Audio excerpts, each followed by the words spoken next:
Since there is no funding on this plan, there are no HRAs or HSAs, we've got our plan design in, we've got our premium share entered, we're ready to enter the second plan of our dual choice, which is the $1,000 buy-up plan. The workflow is going to be just the same. We're going to click on the plus sign. Again, we're bringing up our plan design wizard. We're going to search our medical plans.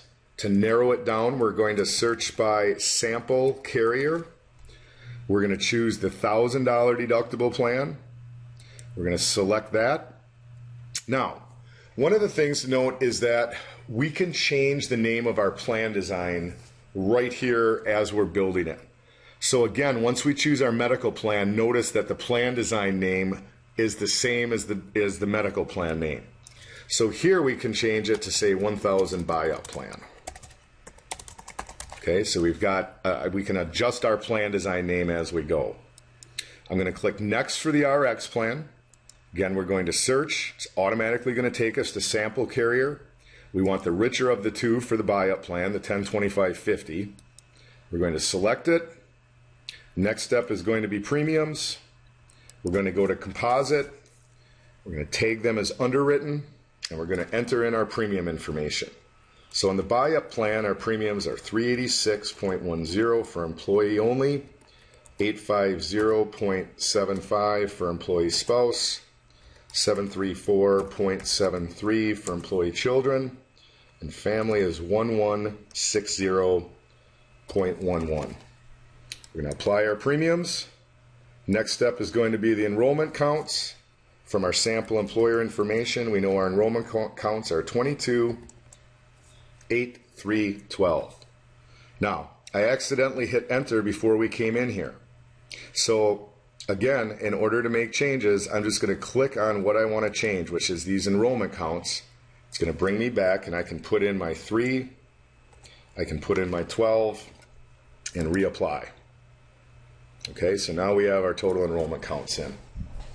Now, you'll notice that again, when we add this plan design in, the default is 100% employer paid. So in addition to this being the employer cost, it also represents the total premium.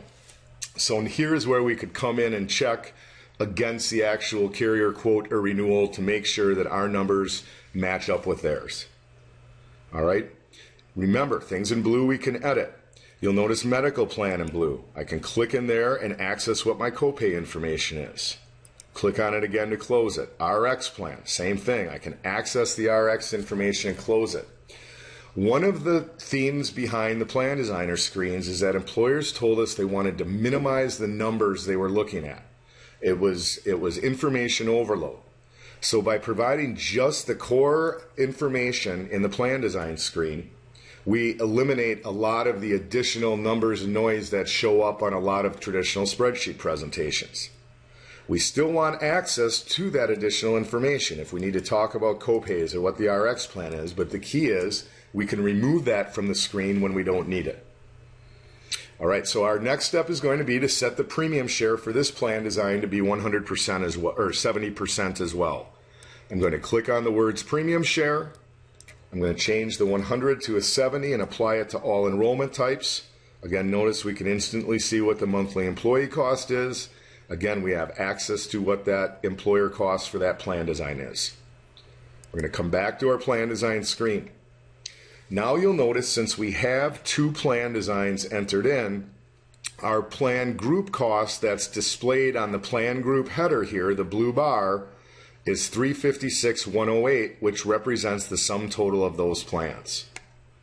Now, to collapse and open our plan group folders by clicking anywhere on this blue bar, we're able to collapse them. I click on it again and it opens it up to reveal the plan designs inside. I can also drag my plan designs to change the order of them. So if I want to display them lowest to highest or highest to lowest, we can move those around. All right, so we've got our 2000 base plan entered in with 70% premium share. Again, we can see the out-of-pocket exposure and the employee cost. We've got our 1000 buy-up. Again, we can see the exposure and the employee cost. Now that we've completed entering in the two plan designs in the current dual choice plan group, we're ready to proceed to the next step. And in order to do that, now is when we're going to come in and click Finished Entering Current Plan Designs. You'll notice you can find it at the top or at the bottom. So we're going to go ahead and click Finish Entering Plan Designs.